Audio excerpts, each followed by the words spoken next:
that time again, folks. Retro code in time. ZX Spectrum next. Gonna add more to the game. I say it almost every stream, but this probably will be a short video. Less than 2 hours. I say that, but you know, we'll see. We'll see. I've made a lot of changes today to the code. I've improved it, in my opinion, quite a lot. We'll get stuck in. Let that music run out. Hey Micro, my dude. Not sure if you looked at GitHub today, but there's been a couple of drastic changes. Making use of the IX register. It's made life real nice and easy actually. I wish I started out with that. I'll show you it right now. So I literally got home and just managed to get this working because it was working fine except for the high byte, the most significant bit of X was not working correctly. Look at that army of... Oh, I've noticed. I watched my video back and I've been cutting this screen off a bit.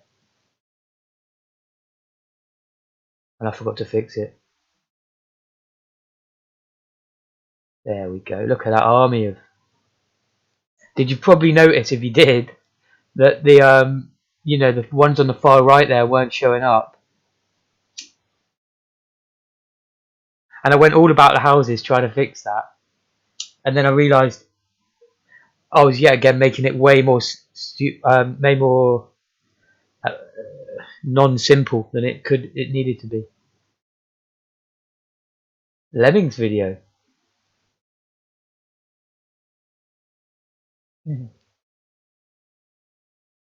Not sure what that one is.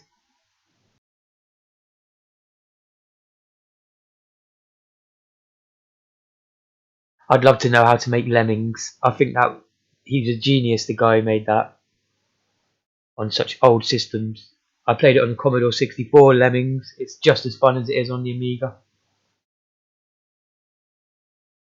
Hold on.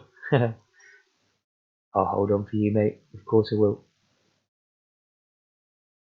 You might notice I've broken the collision detection in doing what I've done. I'm pretty sure it's something straightforward though. I was kept late at work, so I have literally just got in. Hence me being slow and unprepared. It's from Twitter. Clicked it. See, I'm fine with links in the early stage of my stream. Oh yeah, I've got him on Twitter. Mike Daly. That's it. He's also got a website, hasn't he? I've learnt a lot. I think on the Next, he had a Next tutorial that I read. Back when I didn't even know how to draw a sprite, you know. But this is, what I've done today has really, really hit home how it works for me. I absolutely love how this works now. I've fully got the hang of it. I think I could start doing anchored sprites. Well, I say anchored sprites. Every sprite is an anchor right now. But I can do relative sprites that are joined to this anchor. But having said that, I really want to draw some graphics for that before I go ahead and do it. Otherwise, it's almost pointless. Oh, Lemmings vid.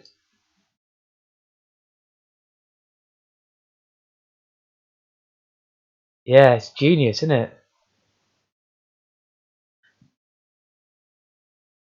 I mean, it's simple for a guy like him because he was the creator of Lemmings. So, look how quick it runs. Seems a lot quicker than, or smoother maybe. Funny how the border's doing that.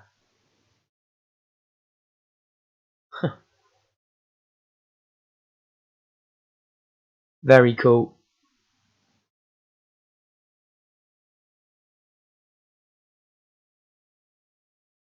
I love Lemmings.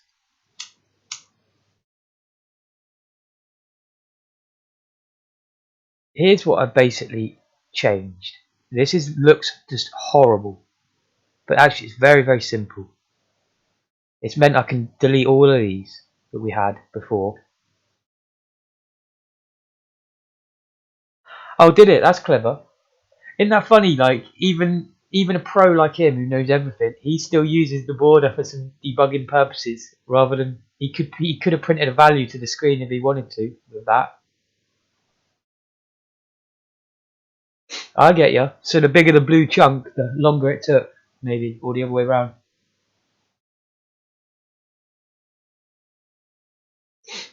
What a cool dude. He actually, I was surprised. He did reply to my messages and help me learn the next. Believe it or not, he replied to me a couple of times about the slots and the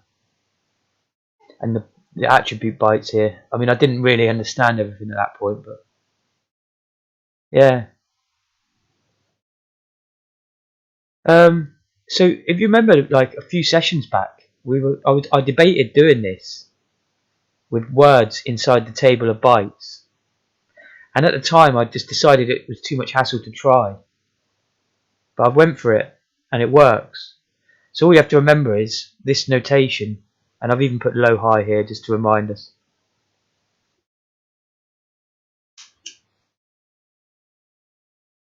And it's remarkably simple now. And not only that, but I've come up with another way of being remarkably simple also. Here. Thank you, dude. Yeah. I can't believe it. It just works. Do you know how I learned that that worked as well? Like what made me think of it a second time? When we were stepping through the memory viewer in the emulator. That's when I had the sort of aha moment, and I saw how it was containing these bytes, and I thought, well, the RAM doesn't give a toss whether I've stored it as a word or a byte. It just goes in order like that, doesn't it? So that's what made me realise it is likely to work. And I persevered with it because at first I couldn't get it working. I had to mess around doing them back to front and all that sort of stuff. But I got there in the end. And so it has to have a unique slot. These This is only the amount we can have on screen at once. We could come up with an even cleverer way of, well, like I was discussing last night, we could just have 3 of these and only have a 3 max. And then each one would have to know what one it is at a specific time.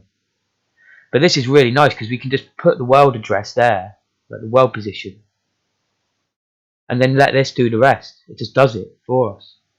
Obviously, if we want to change a different sprite, we change this number. But we haven't got any other sprites right now. And then you've got to make sure you obviously count this as 2 each. And that's it really. But this was another thing. I managed to do it without changing any of this code, virtually. I did change little bits, like to IX from, it was pointing at HL before. But after I did that, to loop through them, I simply made a plural version of init, update, and draw. And it just purely does that. I mean, you can see how simple that is, really.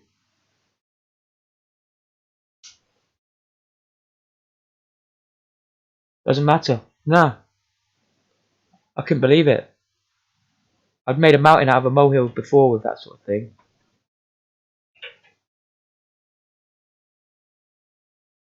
So I'm really, really happy with that. But I have broken the collision.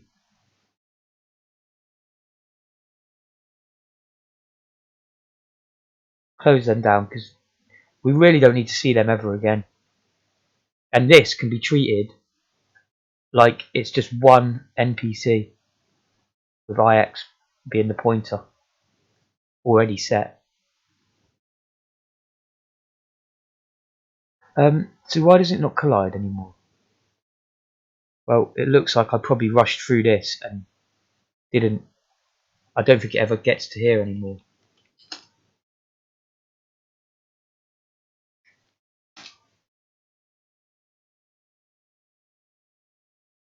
No, it doesn't look. Exactly, Micro. Exactly.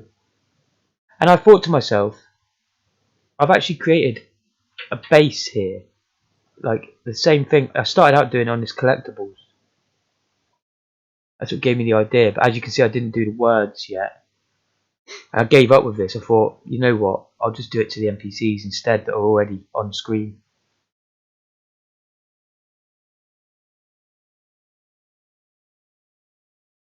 And that helps, that bit Emook taught me with the new line. You know, it would have been horrible doing it without that.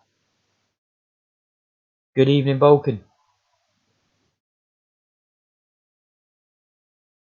Playing the game at the same time. Good for you, mate.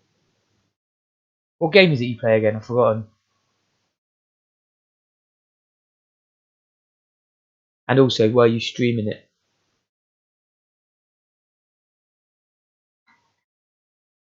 So anyway, this is going to loop through all of our NPCs every time. So it's very inefficient code, this. I mean, it does exit the loop if this is false. I don't even think I did that in the end, actually. I think I got rid of that. So it's literally going through all that table every frame. But yeah, it's not reaching here, so we've got a problem. I've created a problem for myself. Don't need that.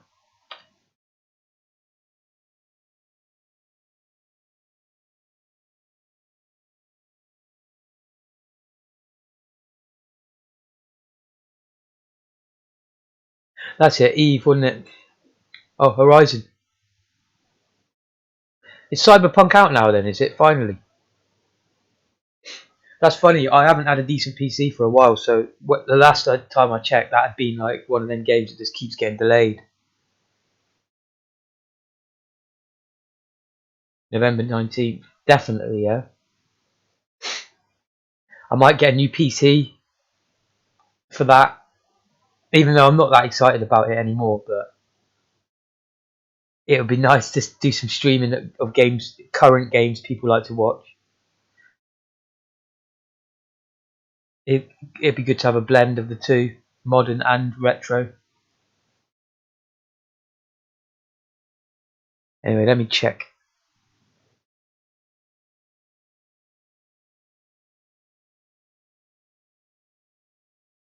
Yeah, but still.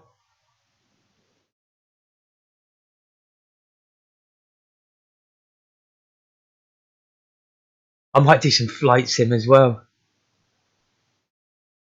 That's more of a relaxing one when you got some time off, isn't it?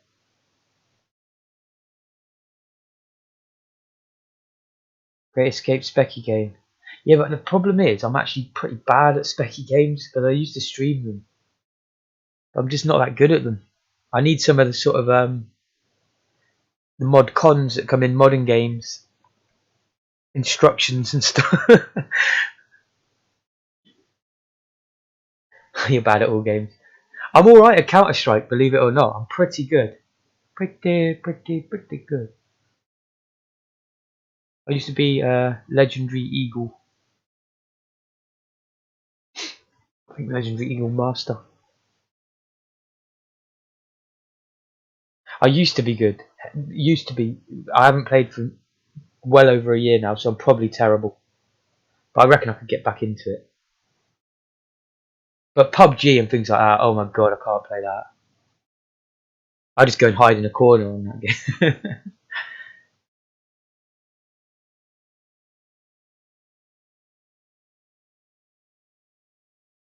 Right, where's this? Look, I have to split this now so that I can read my note all the time.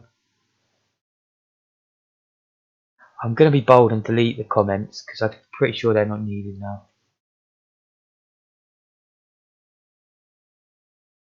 I don't think is showing is needed, but we'll worry about that another time.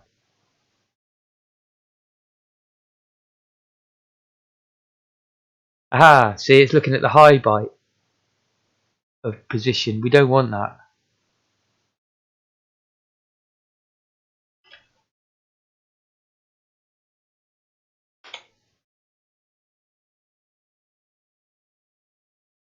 And then it was looking at the low byte of the Y.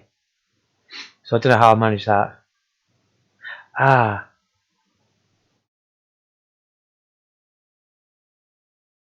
we're checking both.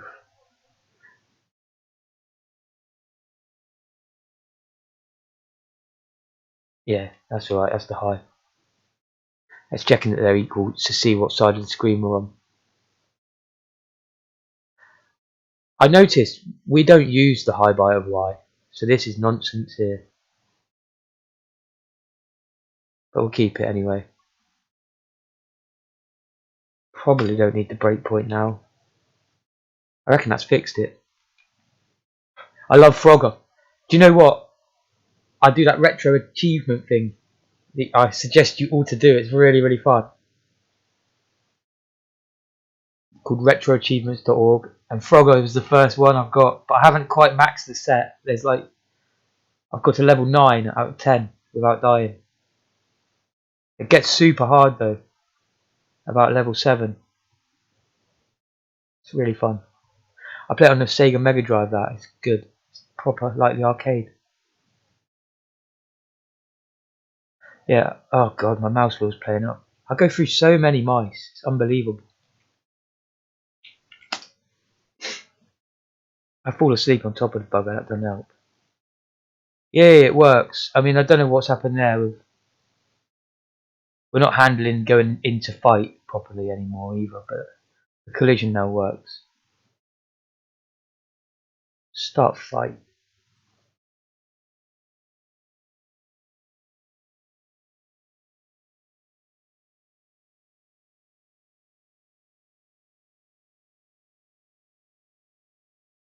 NPC start fight. Yeah, so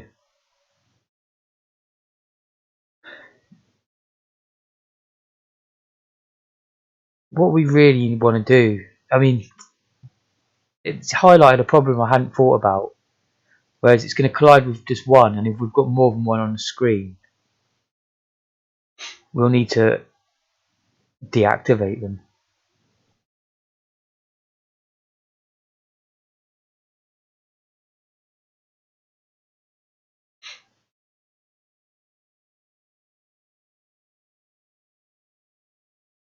Also, this is wrong.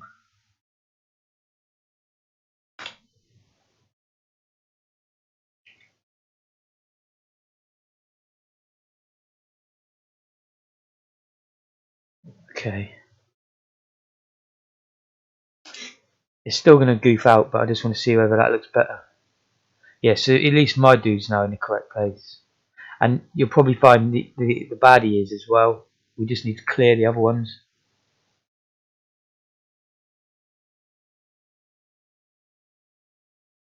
Can we play Gauntlet? That would be cool. I'd enjoy that, mate. Especially if we get on Discord or something. I don't think I want to bother spending too much time clearing them. Because the reason being, it's quite a complicated little routine. You'd have to check which ones are visible.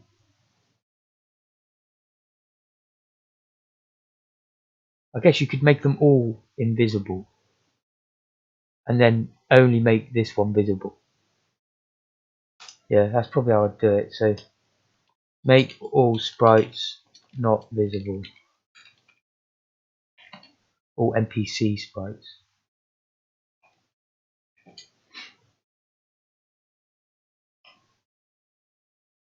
Let's put to do so I don't mistake it with like a comment.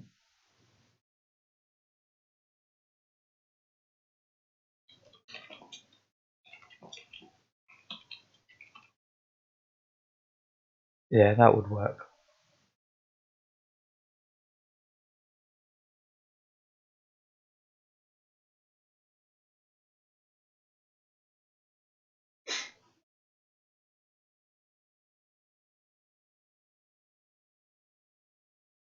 Like I said, I'm probably not going to bother doing that right now. I'll just leave that as a note so I can remember how to do it.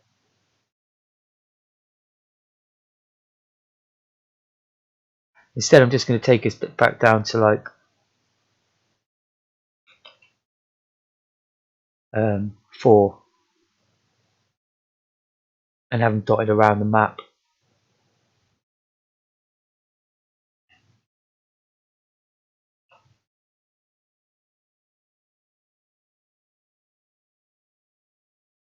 Yeah, that'll be alright.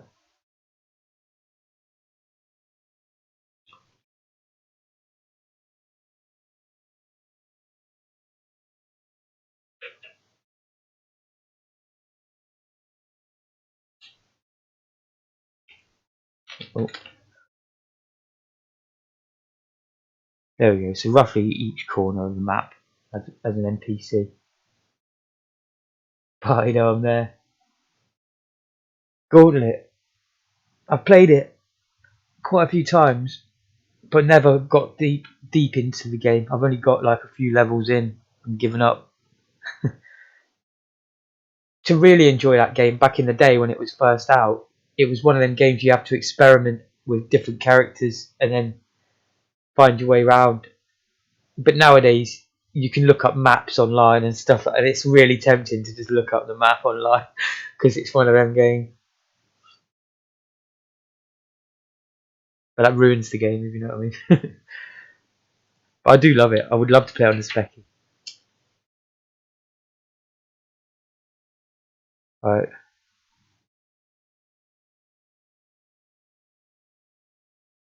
Seems about right, but I didn't expect him to be on screen.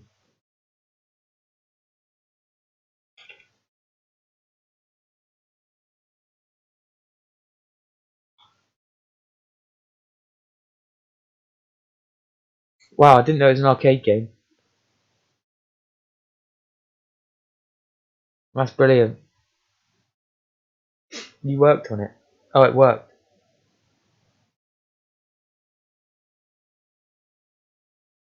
Good, yeah, that's funny.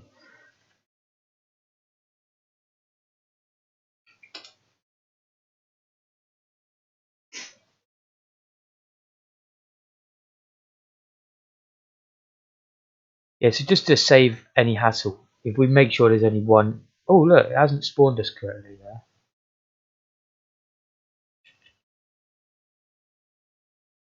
Don't know why.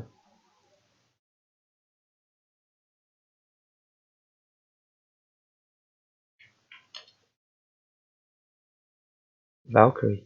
Yeah, I'm too much of a cheat now.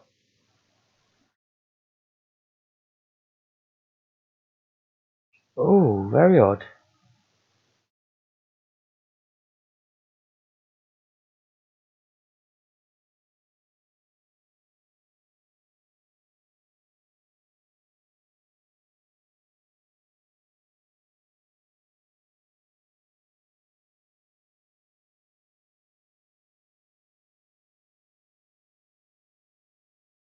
I can't imagine why that wouldn't work. We'll try putting the breakpoint here then. See what's happening to the player. I'll try this guy.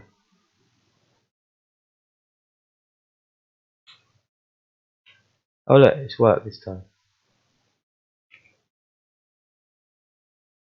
Heisenbug. Let's go over to that other one then.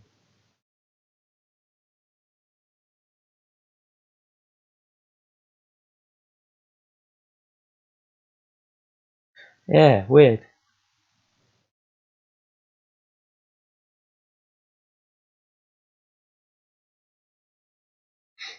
It did trigger the breakpoint, didn't it?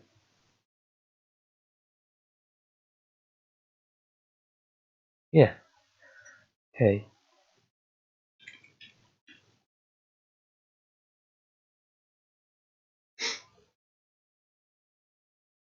So we point HL at the player X, then we load it with the value 230.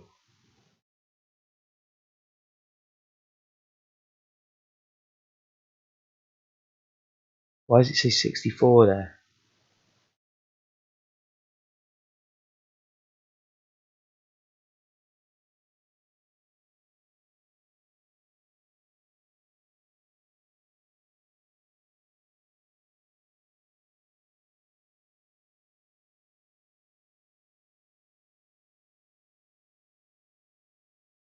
.100 decimal. Oh yeah, it's in hex. Thank you. I wonder why 100 though. If you look, It's this bit here we were just looking at. Should be 230. Also, it loads 100 in. If we go here, it still says 64. But it puts him in the right place.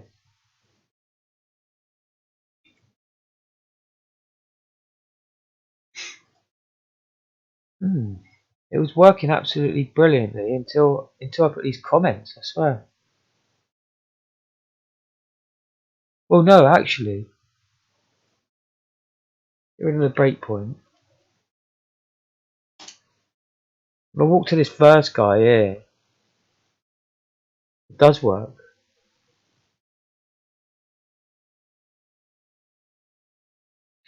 What about if I walk to the other guy who's down the bottom then? Because he's also in the small area on the X. That seems to work. So it's got something to do with that bloody large bite. Do we just have to set that to 0 then?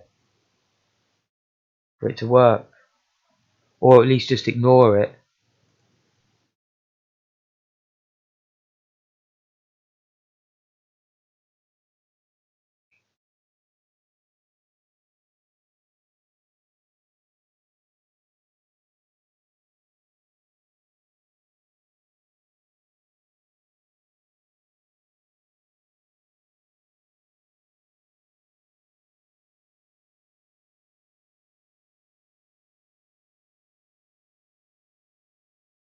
Oh, it's annoying. I know how to do it. We just want to make sure H is 0.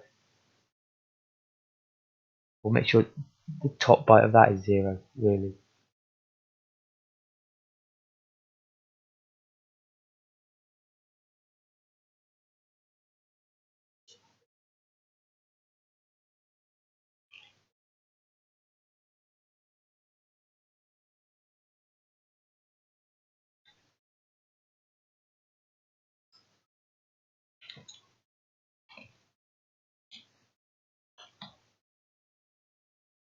Try that.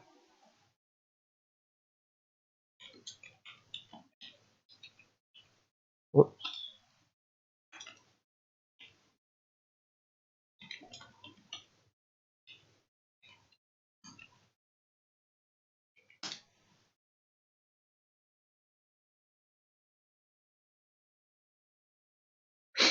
That's good. It's done the player. It's sorted the player out. It worked.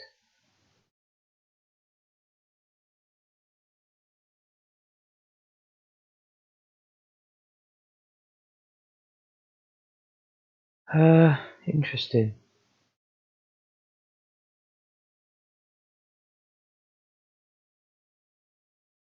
Because we don't remember, we're just setting that high byte to 0 in PX.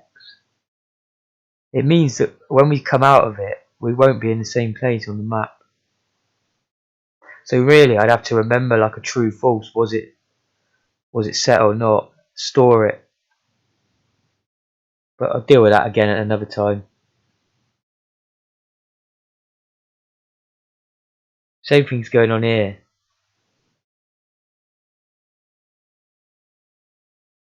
This is only less than a byte, so it's not going into the next byte, and therefore we need to make it 0.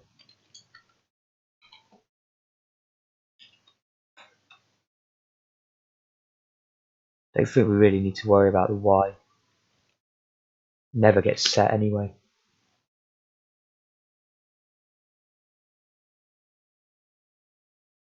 There we go. Push AF saves the flag. Yes, it does.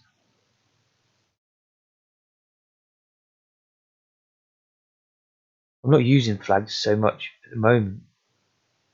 What I've just done, I should say. Obviously, here we are. Look.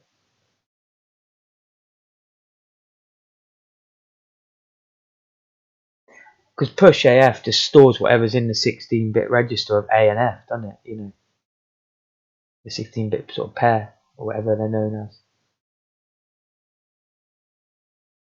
Just like it would if you push BC. BC would remain the same, you know, when you get it back.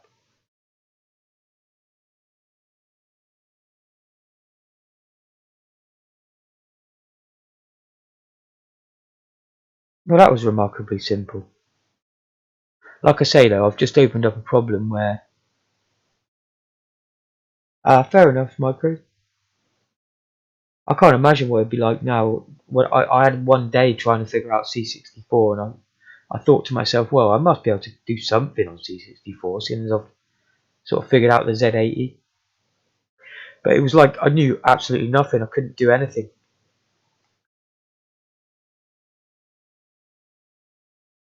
It takes practice to get that good, you know, where you can just jump around on it from different systems. Yeah, so the only problem I made for myself there is to remember if X8 MSB is set or not. That way, when we come out of a fight, eventually, in days and days worth of coding, because we haven't even really made the fight yet, but after we want to come back out where we left, so we'll need to know what that was doing. Same but different, yeah. I bet you, if you spend enough time, you know, once you've got the hang of both, I'm sure you can just jump between the two. Just remembering like the little differences. But oh god, I mean, for example, where I've jumped onto next now, if I tried to jump back to this 48k, I'd probably be stuck, you know, just from that small difference.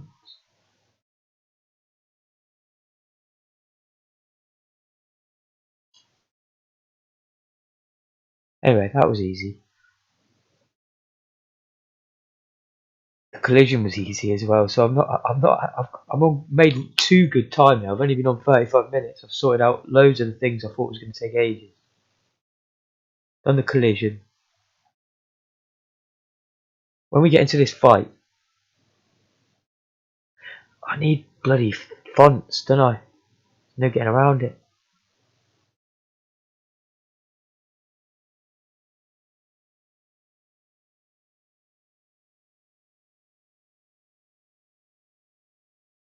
I could make the collectibles.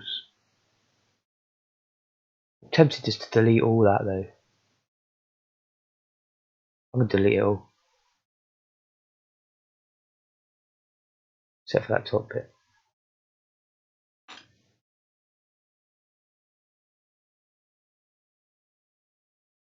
Because I'll just copy it from here. Exactly the same. Later when the game's more coded, this will have more in it. They'll have to like they'll have to store a quest, for example, is quite tricky. You know, we'll have to use like some sort of code in bits to which person does what to the quest, you know. And also what stage of the quest are we on? Have you given them the item or have you used it or are you collecting it? But that's a long way away yet.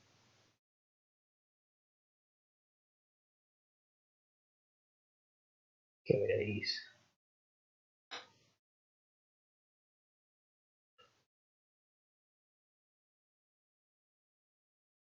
Yeah. Fonts then.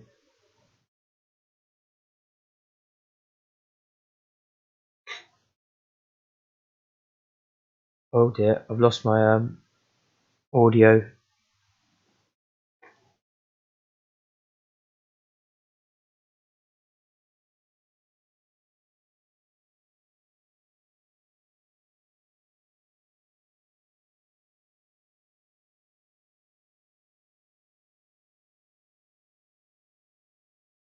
That's a bit distracting. Anyway, we can carry on. It doesn't make much difference.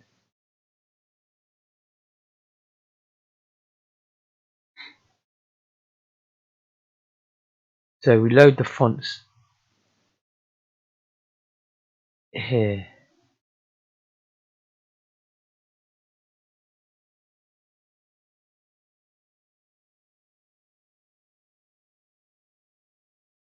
I remember doing this. We had the offset. I can remember how that worked.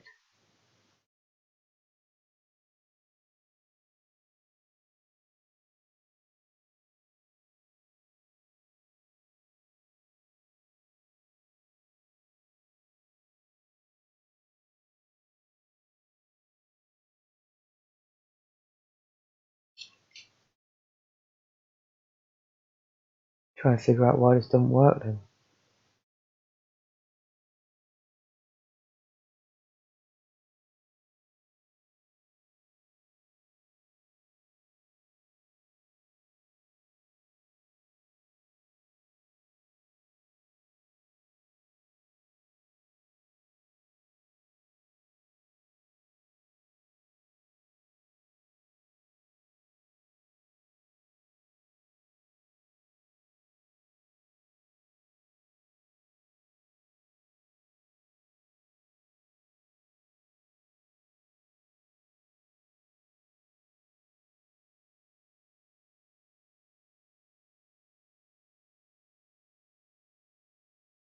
Hmm.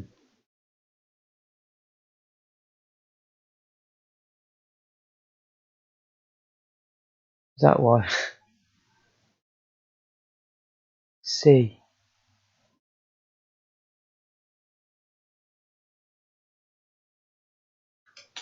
Worth a try, innit?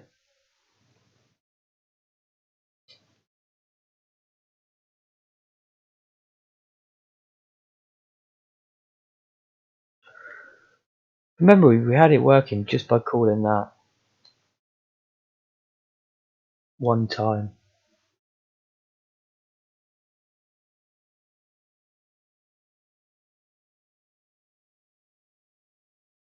Oh, I was wondering why it was doing all that there. I was like, what?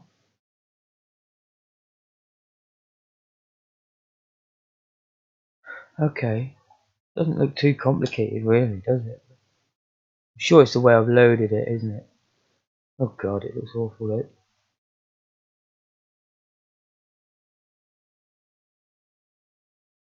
Oh,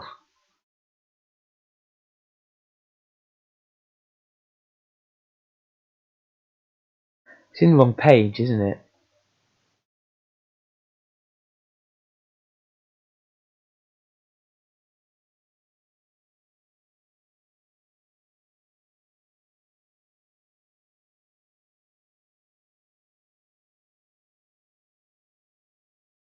Hmm.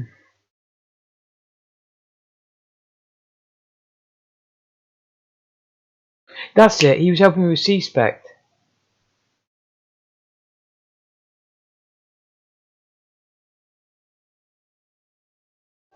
I wrote to him. I think he made it. He made one of the plugins for C-Spec, or indeed the whole of C-Spec. I can't remember. I think it was every release of C-Spec had in his name.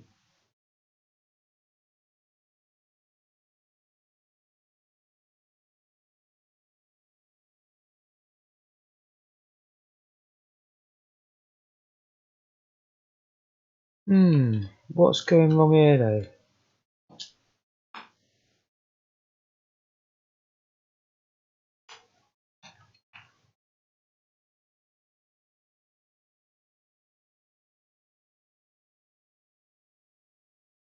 Well, that's worth a try, I guess.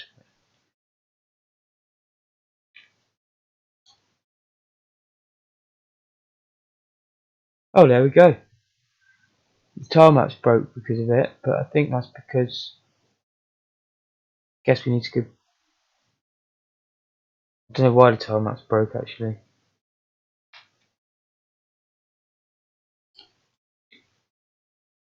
That was pretty cool, wasn't it? At least I made a step forwards in the right direction. I'll try to setting that back to how it was. Or maybe it needs to be this one, I don't know.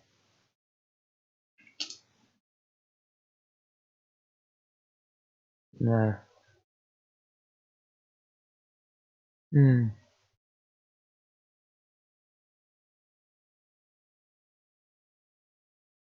Can't see that doing it either, but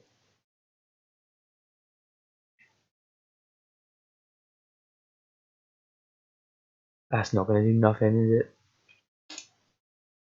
But let's just confirm that. There we go. It looks intentional because the text fits exactly in the box. But I wonder if I just do it right at the top.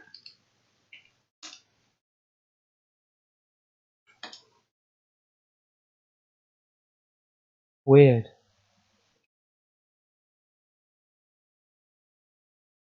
Should definitely leave it. I'm just going to roll the smoke and leave it on there for a second. Just so I can get the thumbnail. Hopefully I get auto thumbnail.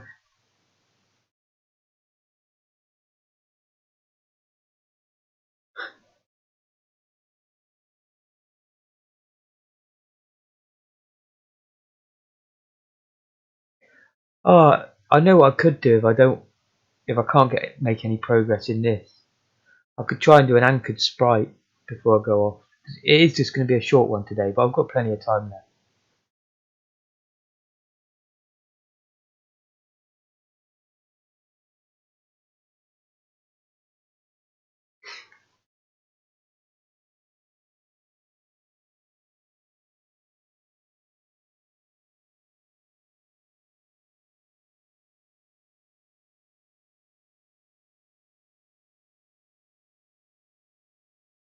What do you reckon could be causing that then?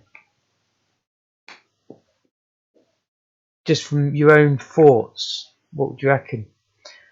I can't imagine right now. I'm sort of thinking maybe I'm somehow drawing a box on top of the tile map that's covering it up.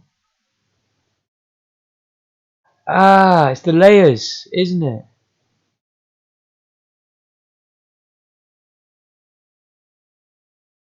The ULA layer or whatever it's called and all that. Tile map's larger than the screen, yeah, that's why we're still seeing the ones around the edge. But I believe that black screen is covering the rest of the tile map. I reckon the rest of the tile map's there. Yeah, see, that sort of proves it is. Because we can roll it and see it. So what's happening there? I think it's the layers. I've got to look up the next reg lists again. I bookmark these things, but then I have too many bookmarks, so I can't find the site I'm on about. But someone sent me it, and it had every next reg in a really nice looking, easy to follow list, And then there's this other one that's just basically a raw text, and they're not even really in any order. Unfortunately, that's the one I'm on right now. Board control, that might be it. I don't know.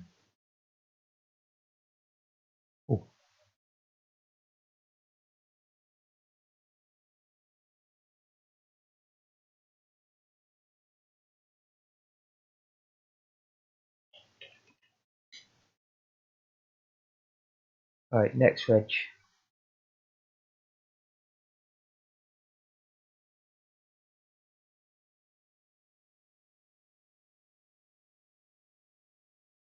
I think it's init tiles.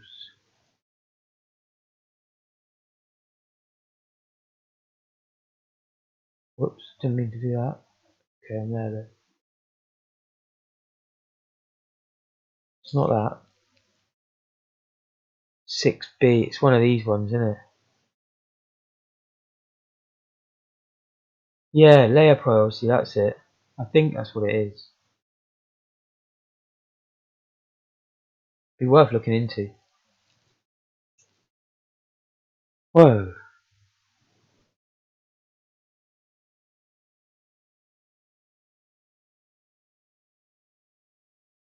ULA control register.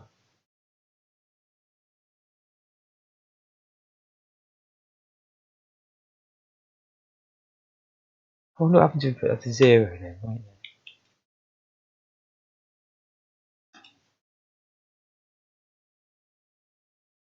Nothing that we could see.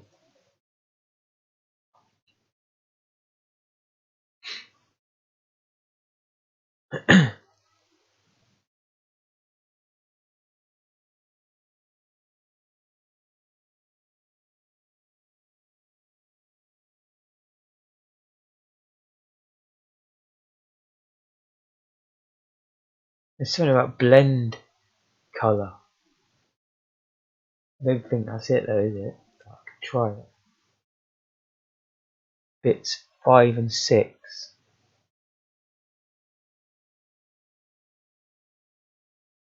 00 is for ULA blend colour.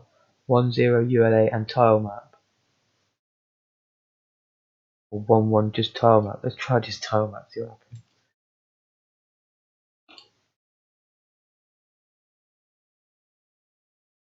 Nothing changed.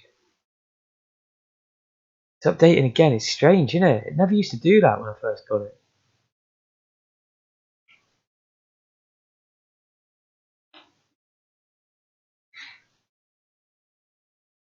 Right, so this thing seems to be having no effect. ULA plus enabled, bit 3. I don't know what that is. What if it changes the... Alright. Doesn't change a lot right now from our perspective. Okay, let's check out 6B then. Tile map control register.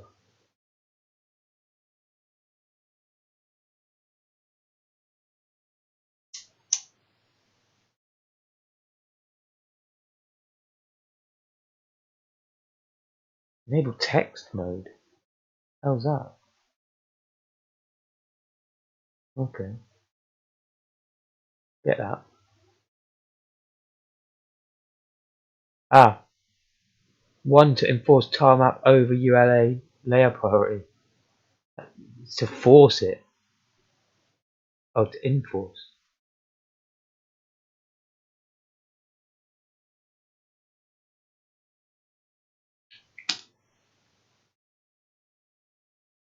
It still doesn't. Jeez.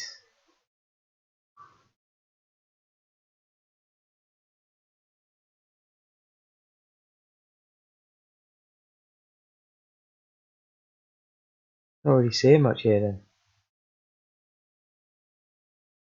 Last one is that #43. This does have the layering.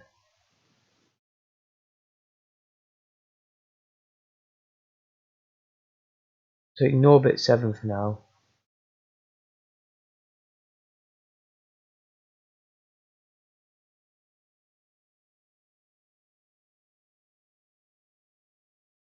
Just going about the palette.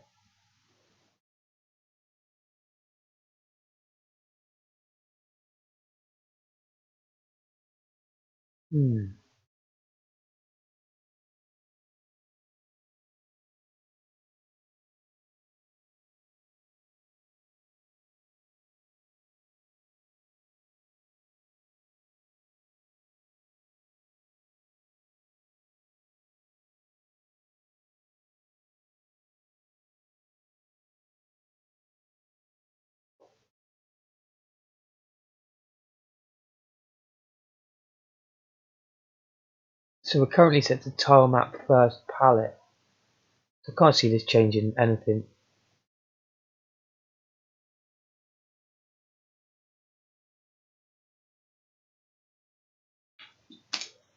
The palette around the edge might look different.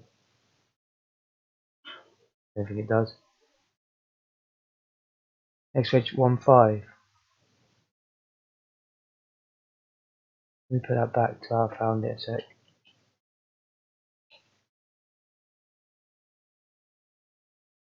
Ah, wait there, look at this. Set global transparency.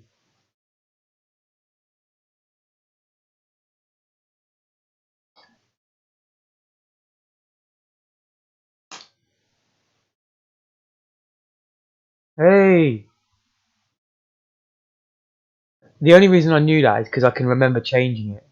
Like that's I seem like some sort of genius figuring that out or something. Not genius, but but it's only because I could remember changing that I knew to change it to 0. So I changed the tile map transparency to magenta. But the thing is, we haven't found a use for that yet. The tile map is the bottom layer as far as I can tell, so it just shines through black if you know. Maybe there's more to it that we can learn later at a later date for that. But that's good. We got that sorted.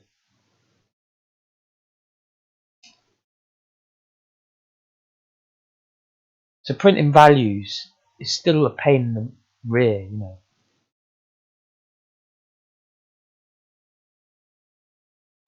Typical, it had to be right on the line, didn't it?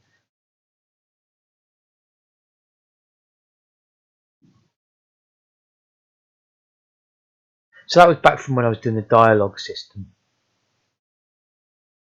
And I think that's a long way off, to be honest.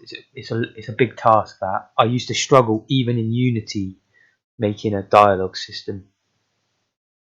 You know, it's quite in depth.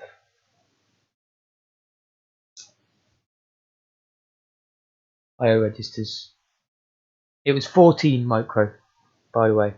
But I'll look at 15 as well. Here's where we're doing 15. Wait, I've got a better bit of documentation than that now. Let me find it for you. Check this, and I'm about just over halfway down. In fact, it starts. Depends how wide your screen is, of course. It says next TB Blue feature controls. If you basically find next reg in that document, you'll find like a list of them and you can click them.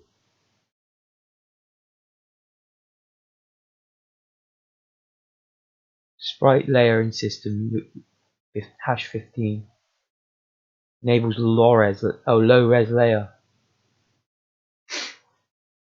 So currently we're just enabling sprites over border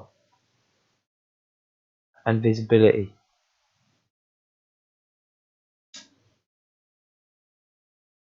That's good. So we could probably put that down to 0 and not have them in the border. That's just sprites, isn't it? That's not the tiles.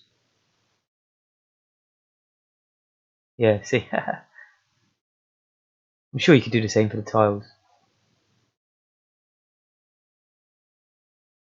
Yeah, so what you were looking at there was the sprite stuff.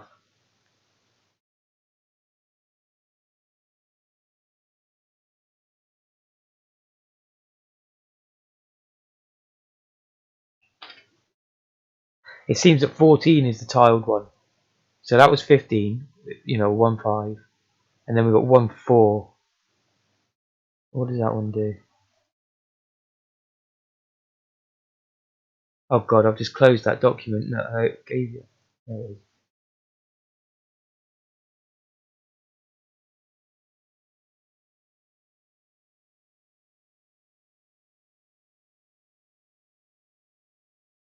Global Transparency Register. That was the actual cookie we needed to worry about. Well, there's not much info on there, but well, we figured it out anyway.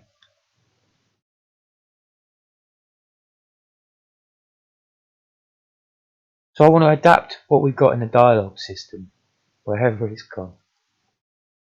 I want to use this to somehow print my health value for now. That'll do, won't it? So first we want a word called health. We also want position for all this stuff to happen. And we only want it to happen when the fight starts. We want it to disappear when the fight's over. We haven't actually started doing fight over yet, but it's very similar to how we've done fight start. So trying to find that. I'm sure it's here somewhere. Here.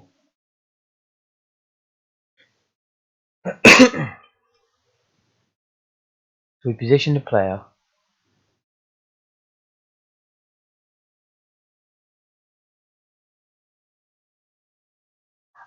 I think it probably does warrant having like a UI ASM file rather than trying to bung it all into here, which is already pretty big. And we can just have show fight UI, you know, something like that.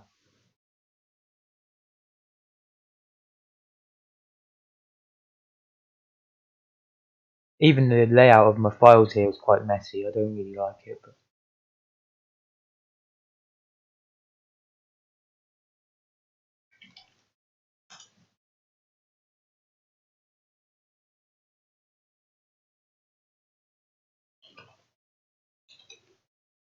or in fact, fight UI init.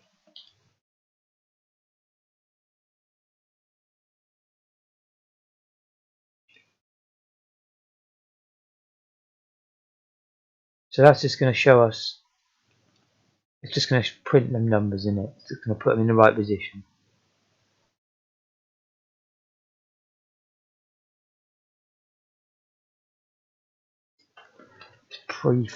Prefix everything with UI.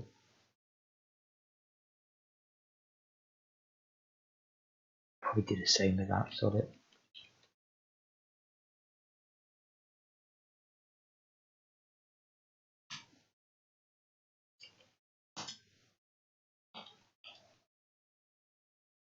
I don't care where it goes right now. I just want to see it on the screen.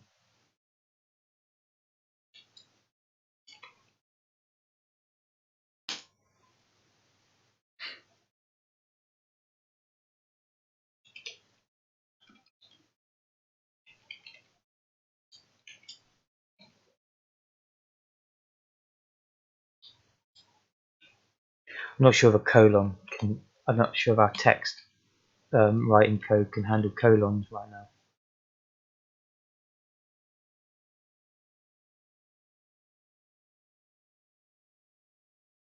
And it can't handle spaces either.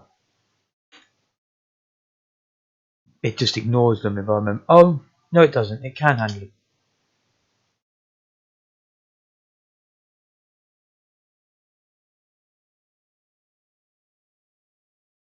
Okay.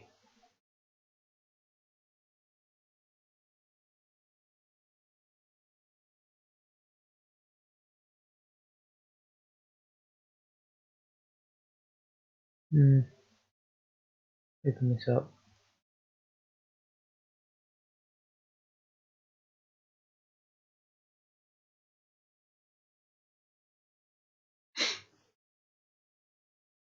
I can't remember why I've used a byte there instead of. Ah, of course, it moves along to print each character.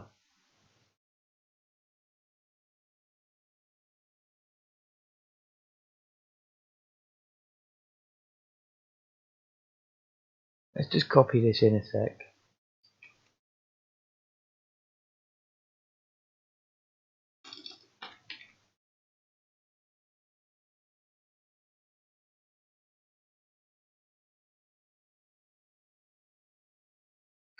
Dialog X. Could this just be called display text and have it as a nice generic function to display any text? So we'd need to tell it where to start beforehand.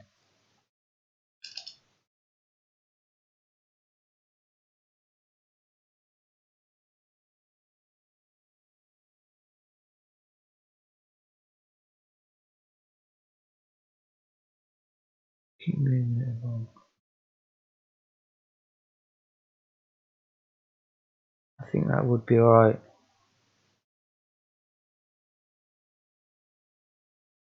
We'll get rid of that.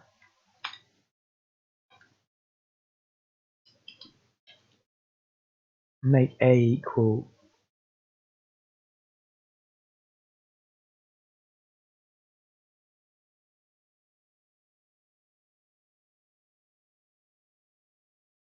Just trying to think.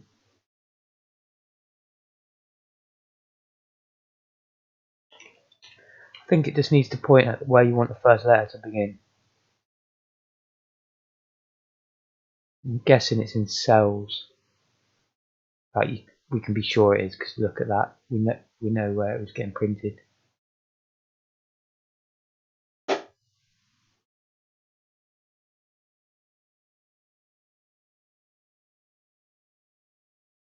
So we load a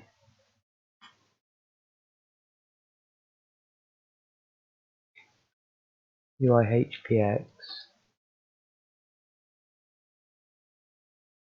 full display text.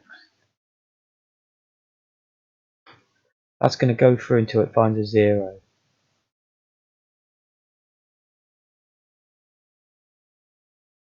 Moving along 1. Where does the Y come into it?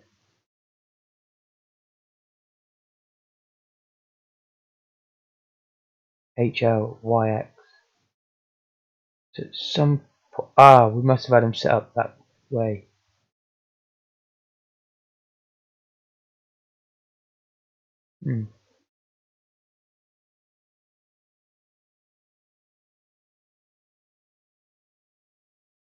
So H has to equal what we want the Y to be.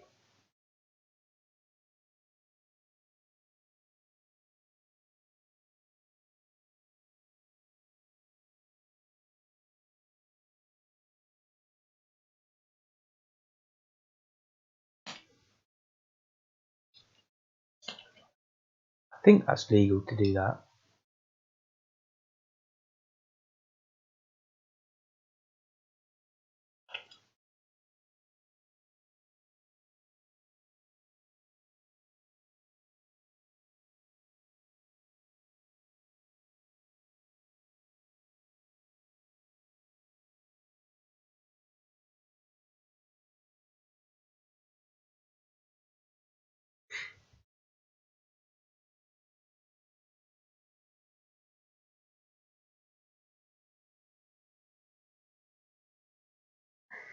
God, I made it a bit of a mess.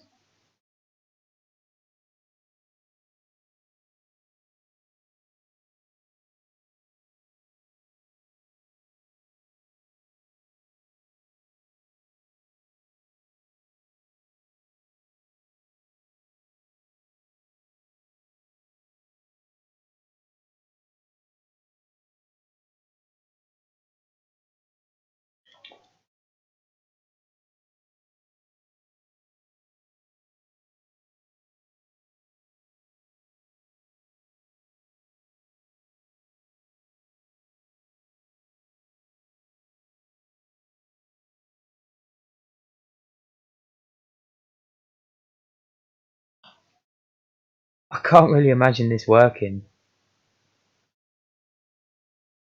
but it'd be bloody great if it does. Of course, test message is wrong. So we also want to point DE at the message.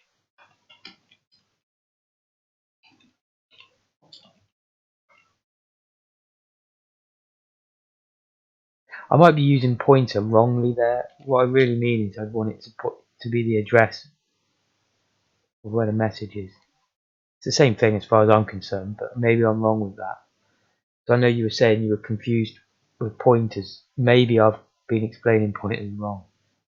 That's just how I see pointers. I wouldn't want to stand up and give a lecture about the difference between pointers and memory addresses or anything. It'd be useless.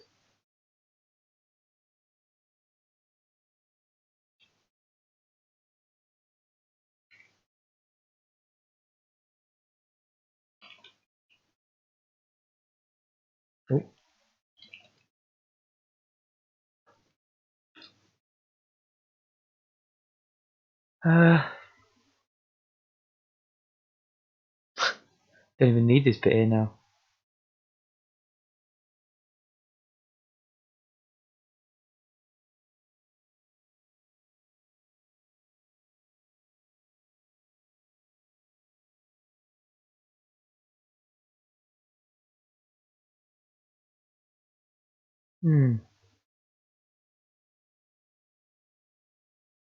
I can't see any reason to keep that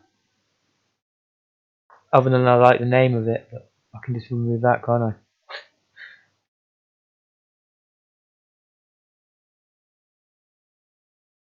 I feel like I must have messed this up.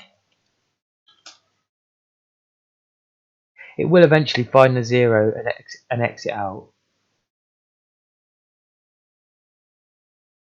Let's just try it. So we have to just call this.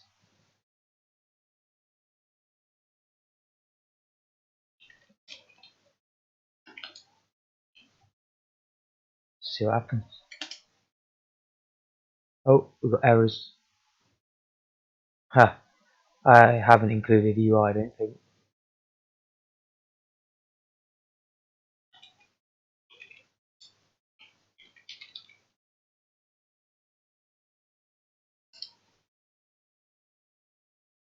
Still errors, actually.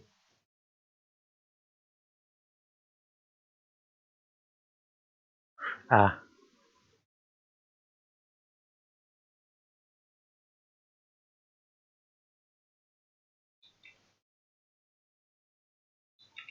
Need that.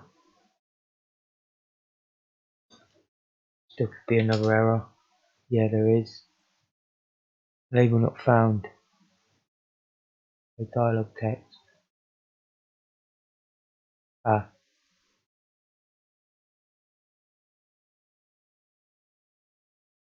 Had been calling that. And that's interesting. We'll have to do the next reg, won't we?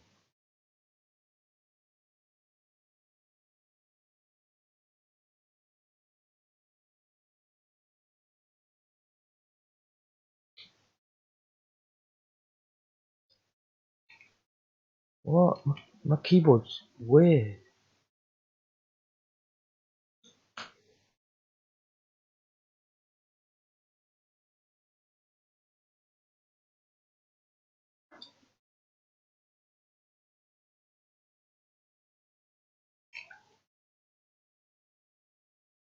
We'll see if that works.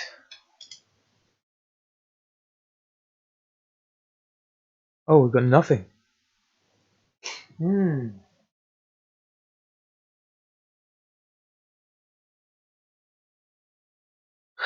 Managed to completely break it.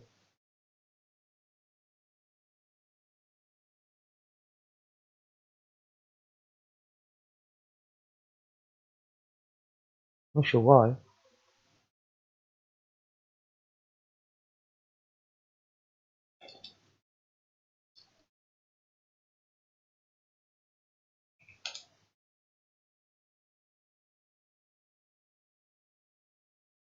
Oh, so he's there.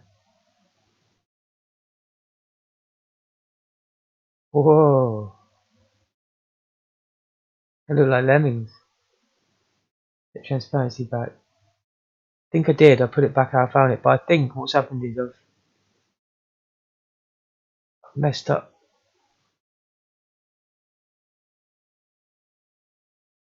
Messed up something horribly here, don't I? That'd be a right shame because I didn't push it to GitHub when it worked.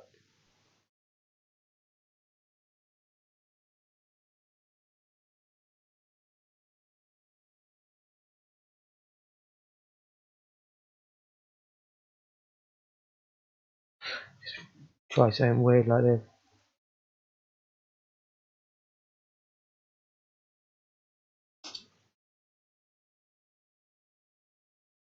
Oh dear. Because I'm pretty sure these were how it was when it worked. This was the only thing I changed, but I'm sure that's not going to help us. I had it on 7, I think.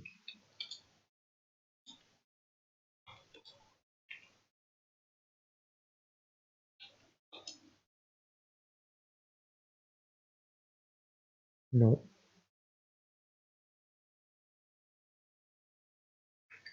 All the while I can't undo the further I go into the rabbit hole.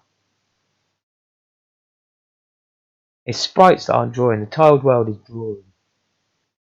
So yeah, sprites. What was that one we looked at? 13 or 14 or something, wasn't it? Maybe 15. Aha, yeah, I think you're correct. Good shout, man.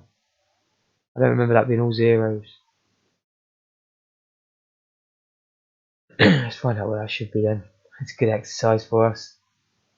I could look on my GitHub desktop and it show me the change.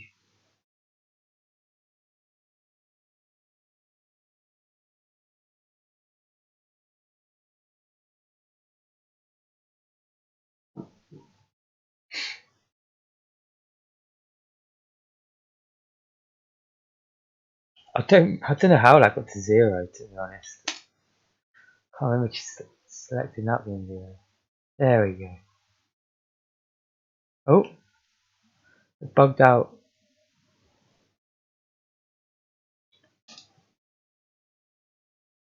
Try and just see what happened. So it did go into the level and then straight out. Oh, pretty sure I need to move that to there. It could break everything though.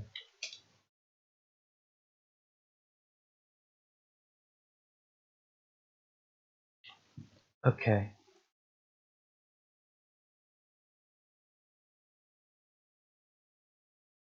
I believe it's because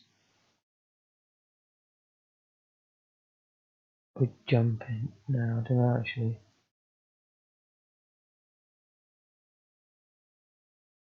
There should be no way of coming out of that fight scene once you're in there. I haven't set. Ah, see it does though. It stays there this time.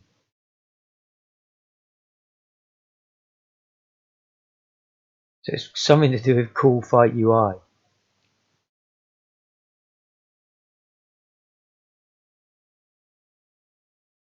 I think it done it whether I had that in there or not. Let's just comment it out for the time being. Cool display text. Return. What's its problem?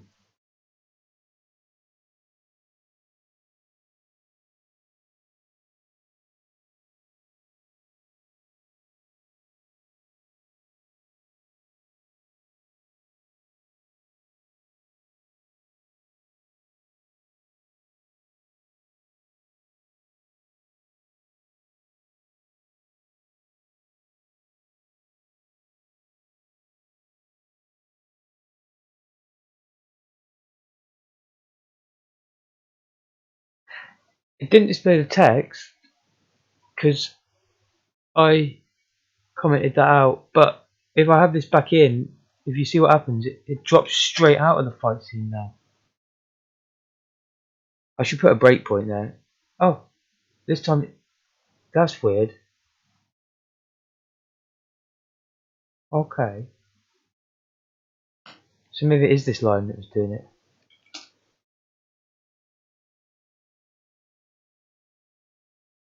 Yeah, that went all weird.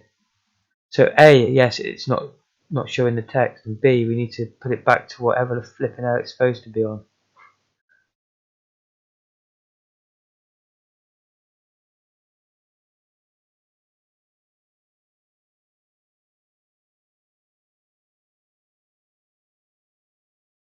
Bugger. Could be this.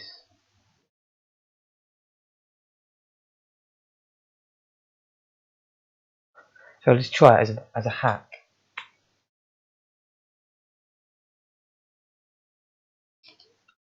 See, see what happens.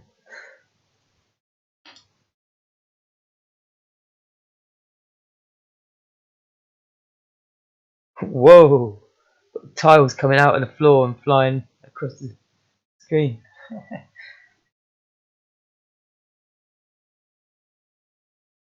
I remember that happening in games. I used to find it really cool. Tiles lifting up off the floor, flying at you. So let's just double check that I'm not going mad. If I remove that next wedge thing, it just doesn't draw anything. But it at least... Ah, see, it does still break. There's something weird going on here.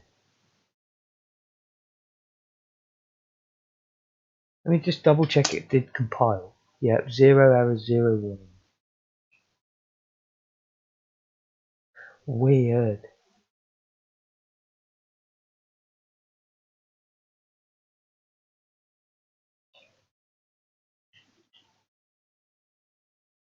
Of course, it probably won't if I do that. That'll be a good little test though. Ah, it still does do it.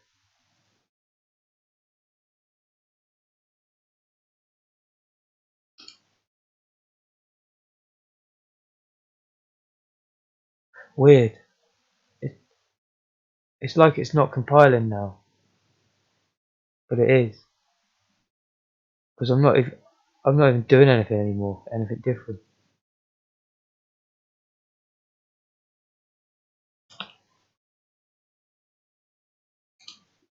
We must be in the stage of jumping. That must be what's going on. Yeah, I think the fact that I'm calling something from this routine, it doesn't like it.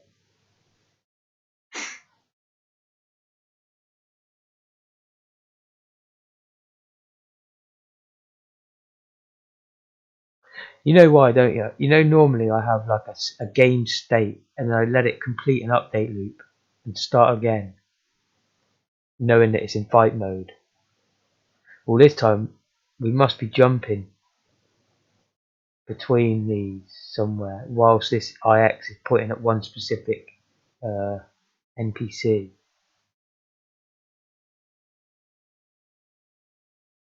It could be a case that we might be able to just call this at a different time when we start the fight.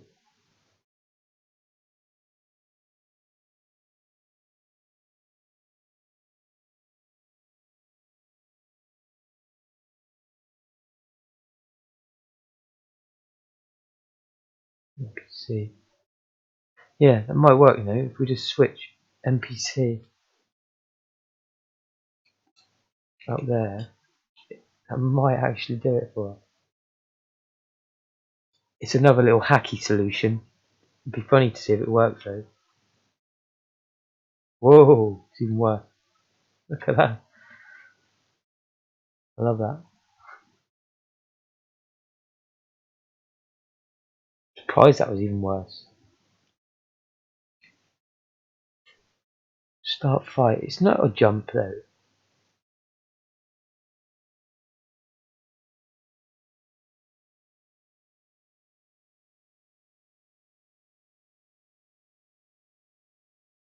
Tiled world.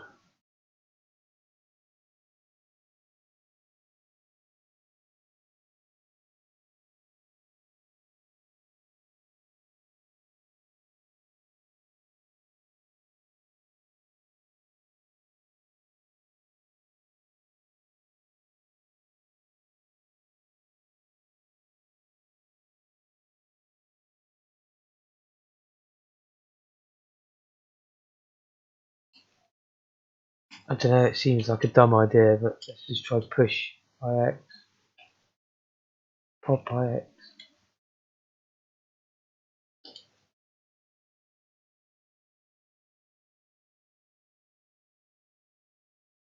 Well, it's kind of better, but it's still bugged out. And to me, that kind of suggests that I am right with what I'm thinking though.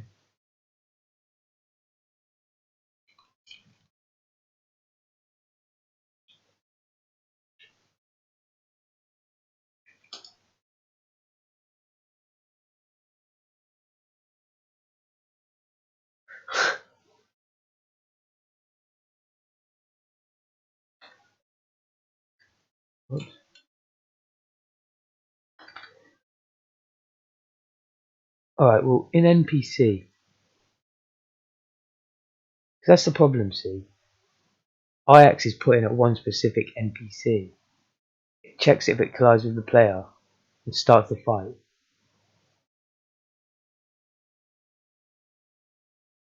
It must still be, it must get corrupted.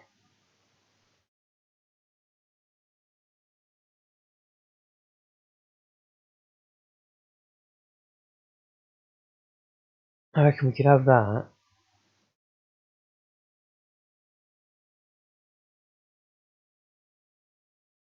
And then just don't have that. Let's see what happens.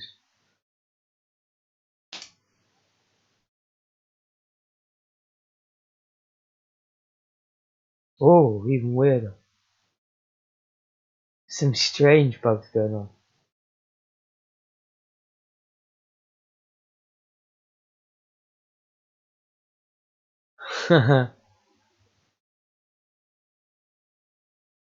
I love games like that though, when they keep you going for ages.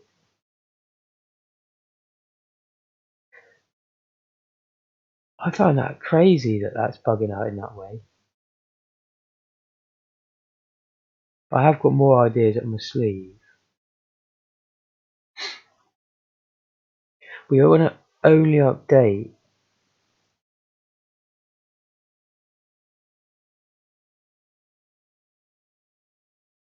Oh, we are already doing that.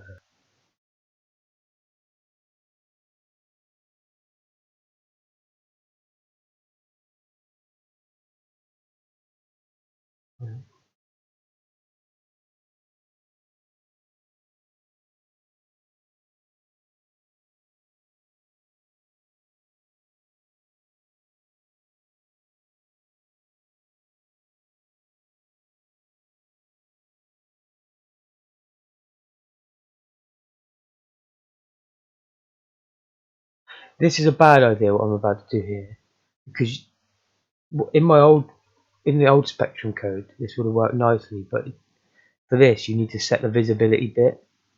I just want to try and see if this stops the game bugging out. I want to check the current screen state. Player fight, return Z, just to see whether that helps.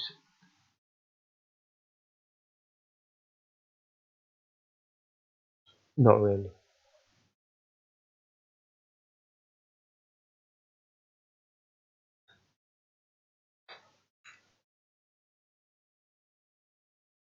Right, in this case, what I want to do is try and get it back to how I had it,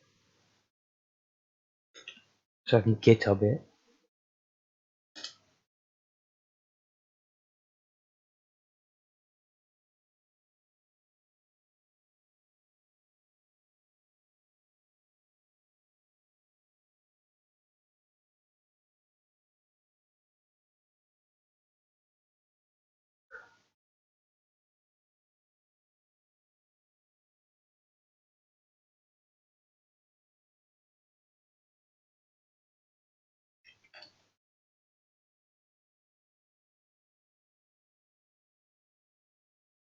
Okay, right. You can push that one to GitHub. But the way I think to fix this is to handle the UI separately. What I mean by that is, sorry. Yeah, what I mean by that is,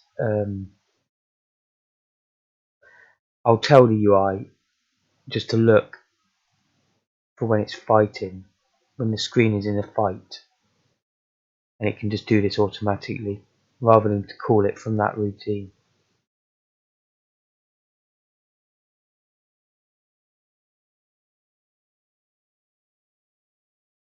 Yeah, that's simple enough. It's actually more self-contained that way. Let's keep that there. We could just have a UI update that does get called every single frame.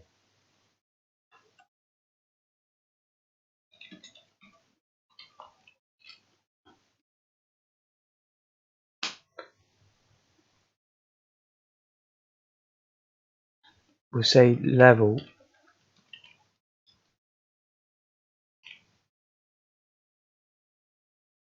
return. The return if it's level, if it's fight,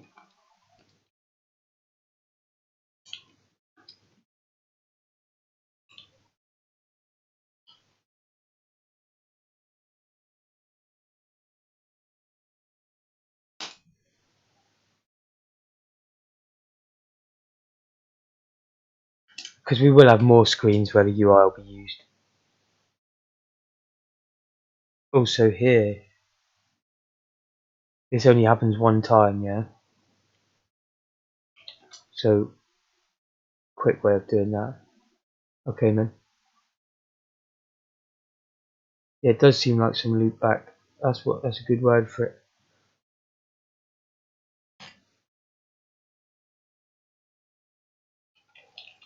because we want this to happen just one time.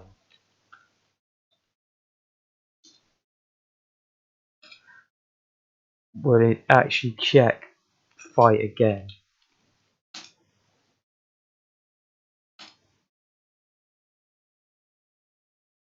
No, we won't. We'll have to have a.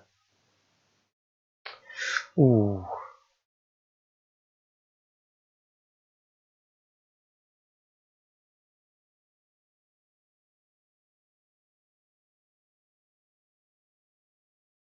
I was going to say return of its fight and then set it to fight in here, but then this is never going to happen.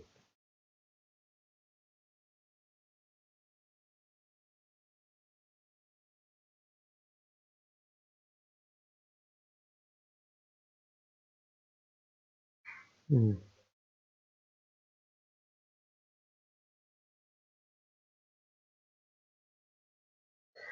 Just because I want to test this, I'm going to put a ball.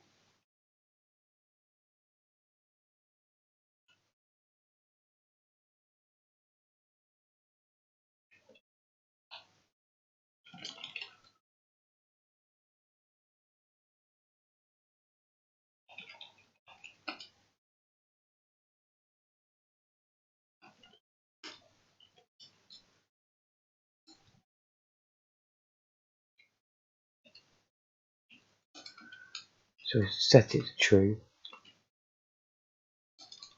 I'll think of a better way of doing that tomorrow. I want to see if this is just checking a theory to see if it works. Doing it this way.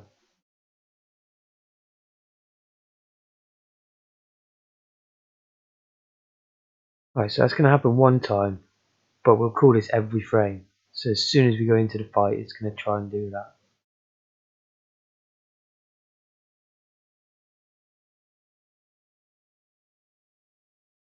I think I'll call it at the very end.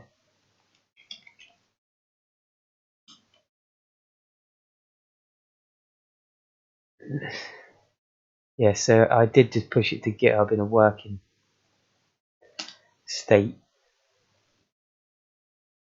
Oh god, it's definitely not working now. It's gone straight into a crash. Odd. Most odd. So it's something to do with this root, like this whole file that it doesn't like.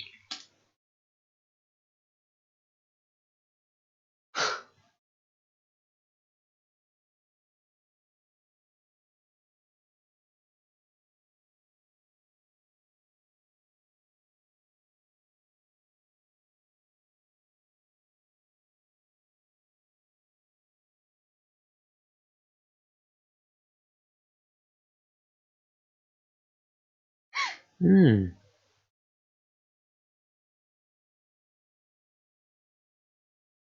Because we started this in level. See? So it should be returning.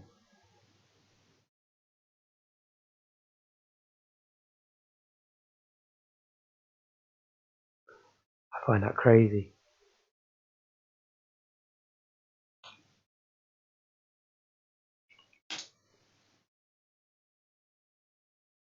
Weird.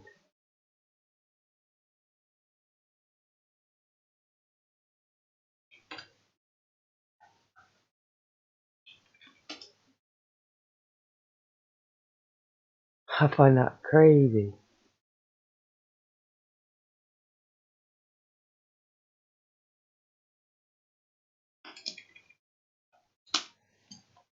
I've got a weird feeling it will never trigger that.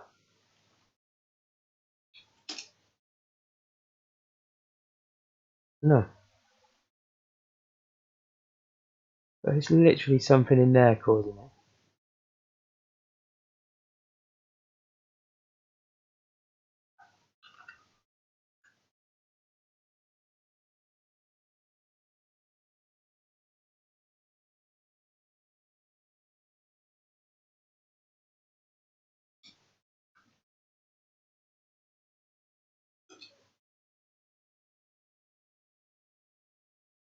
Oh, it's working. So it was to do with the include order. I had a feeling for some reason sprites had to be on the bottom.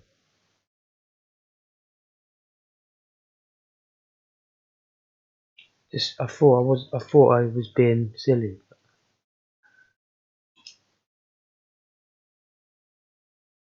I have to explore that. It's something to do with the sprite. Oh look, the tile map as well. So it's something to do with the pages and the banks. Oh, that's why. It's because if you look, the data is actually loaded at the end of each file. So it is important. That's what's making the include order important.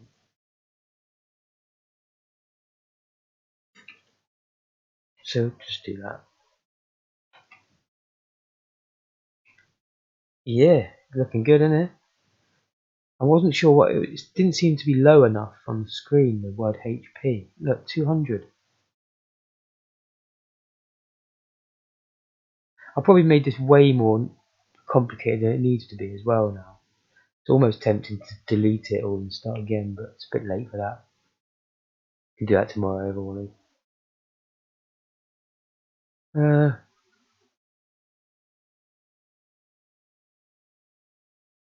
I wonder though, why?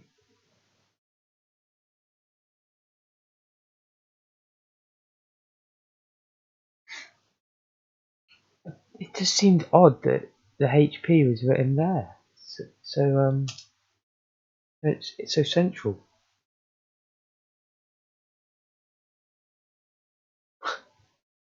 Don't get that. Oh yes, I do.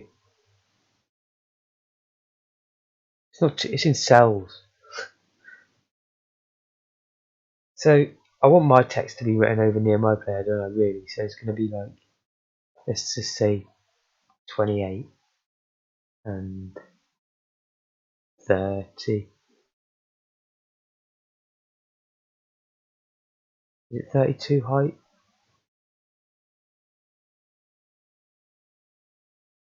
In that case, maybe 28 as well.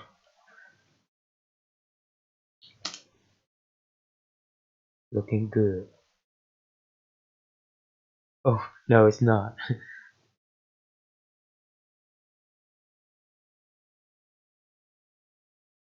I really thought I'd cracked it then.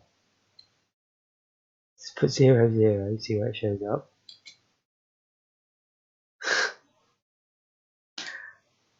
I don't see how that didn't work. Oh, okay, there's 0, 0. So the border seems to be taken into account.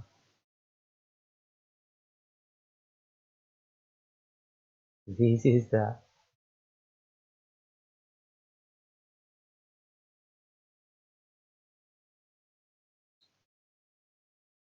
Seems like the Y was messing. I mean, I'm using someone else's routines, emooks, so I expect they do work if I load them correctly. I'm just nudging it about. I think the Y must be breaking it, if anything.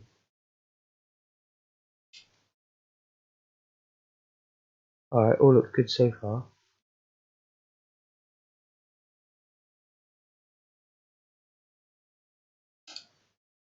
Text seems a bit big as well. Well, hey, there we go.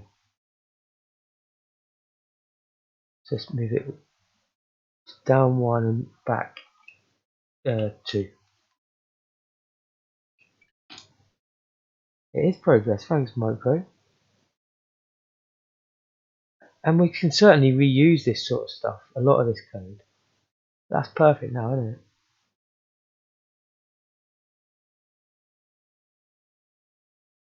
Yeah, the text is double height, isn't it? There's normally a zoom function, a magnifier they call it.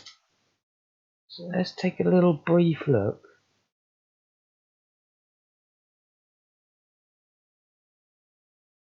It seems to me that's the main workhorse of this routine. It just calls this over and over again.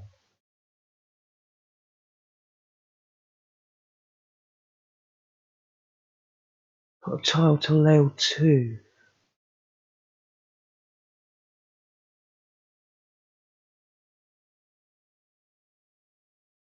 Oh look, if I'd have read carefully. 0 to 17.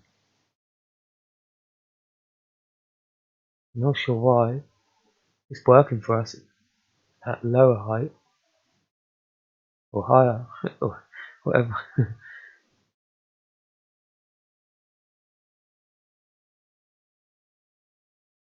Very complicated.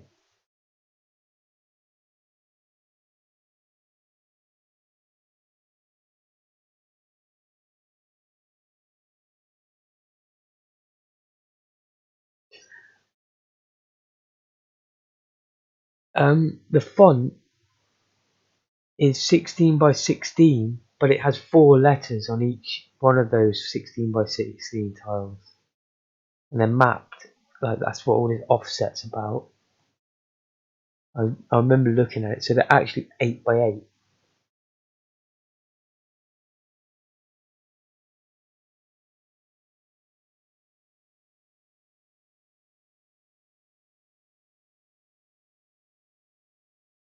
No, but we're only seeing one letter, yeah? Yeah, 8 by 8. But it's also getting magnified. That's the weird thing. So it's now 16 by 16 again. Is it perhaps even bigger than that? Ooh, maybe H is just 8.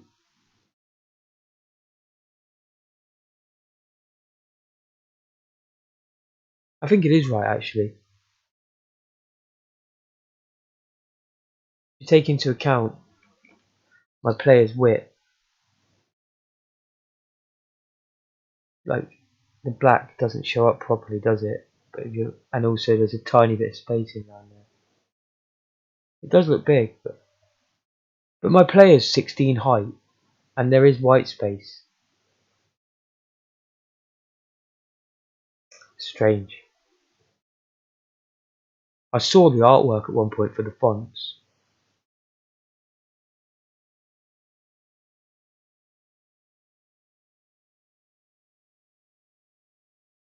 Obviously, we can't look at it in here. Tried to change in the font.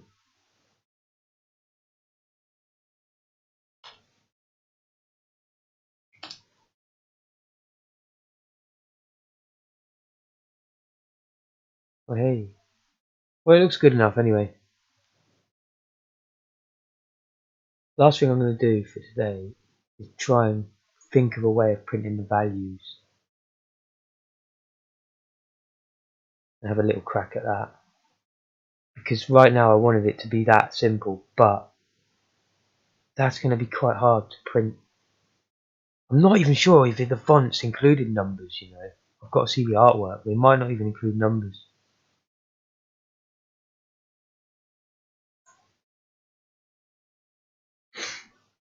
At least I might even just put all the labels down now and not do the values till tomorrow.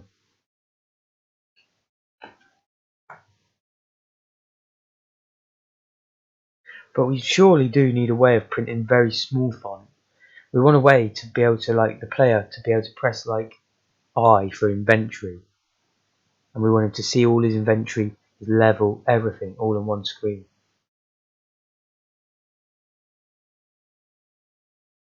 We will letters to numbers. That's interesting.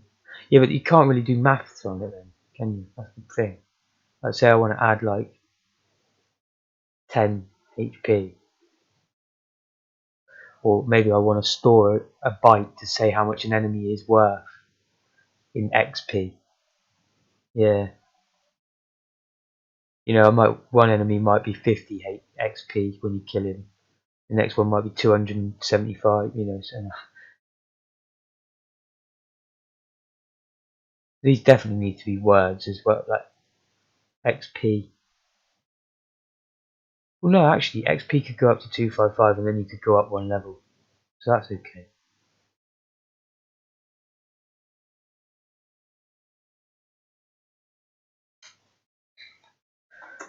Yes, from that for the rest of the vid, it's likely we're just going to be talking theory. To be honest, I might try and implement a little bit at the very end.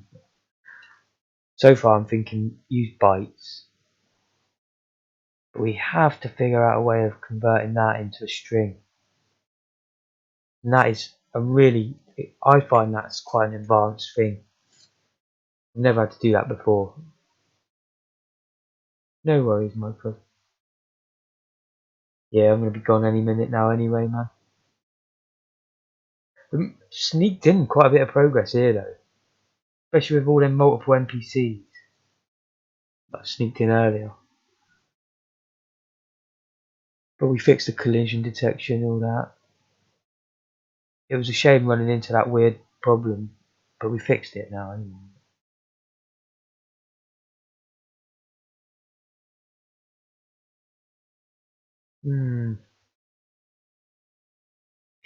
So we want to be able to print a flipping value using this. And this just wants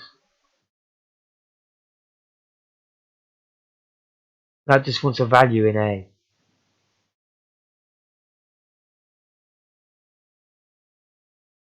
34. Oh, very good shout, man. You're very clever. I missed the obvious stuff, didn't I? Like, should I just put a giggity?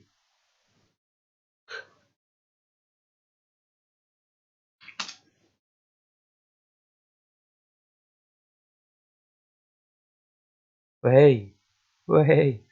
But we still have that. Still doesn't solve the problem. We're not storing. Oh, we can also test that, can't we, with the colon? That's not going to work, surely. Oh, it does. Ooh, we're really cooking now. We still have to find a way of knowing how many numbers are in this byte. You know what I mean? Because the computer doesn't see that as 100, does it? It sees it as a load of binary.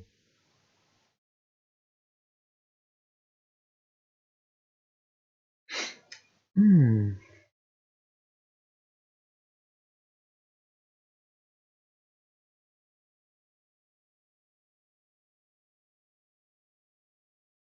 Oh well, that's a job for tomorrow, I guess. I'm going to be here for 5 more minutes doing it. But I can't think of a way of doing that. Because that just sees 00110100, you know. There's no way of saying to the to the assembly language, if there happens to be 3 digits, go 3 times. If there's 1,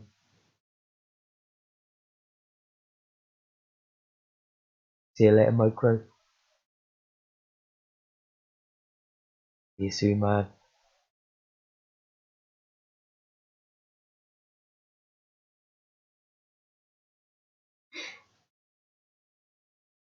Perhaps there is a way of doing that.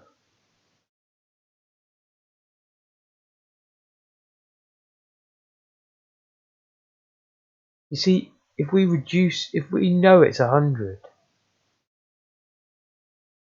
and we print a 1, then we have to move forward 1 character, subtract 100 from its value. So if it was 126, we'd be left with 26, wouldn't we? It'd be so many compares though to do that.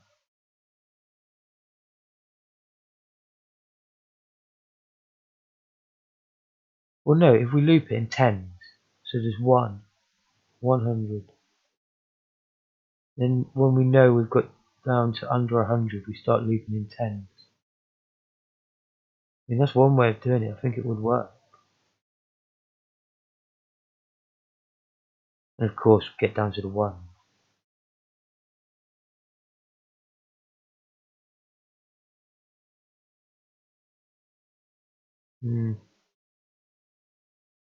We'd actually need to know how many times we were able to go down so we knew what number to print.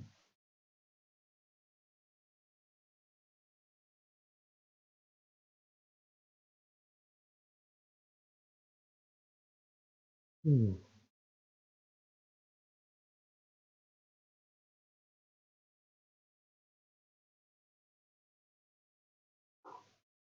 There is such a thing as a ROM routine that will produce. You can feed in a byte or even a 16-bit value, and it will print a string of numbers. Don't think we could use that font with it though. That's something for me to research here. How can I print the health?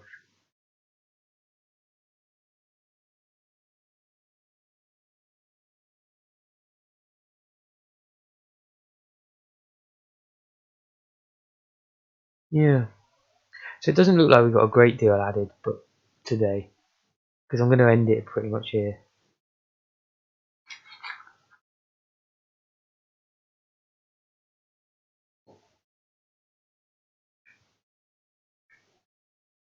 It doesn't seem like we added a lot, like I say, but we actually did, because earlier today I'd done this table, and we've sorted out all the collision on that, all the drawing, most significant byte for for X and all that. We can copy all that and make collectibles. When you've got NPCs and collectibles set out in your game world, what more do you need? You don't need that much more to have a game. So then of course we've got to sort out this fight mode, which we've pretty much sorted, but it's just printing the value as a string. If I knew how to do that right now, I'd have already, we'd be well away. But we have to have them as values so that we can work with these and compare them and see when you die. And it's essential, But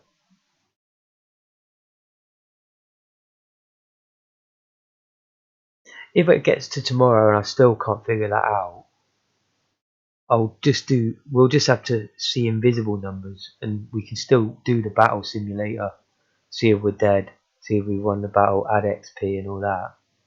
But we won't be able to see the value, that's the problem. I want to start by seeing the value really.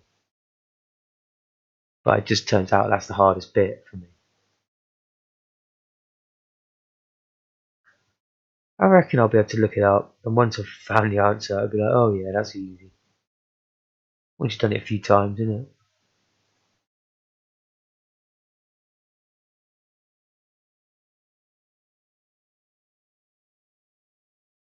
Yeah, let's leave it at that because I'm running out of ideas.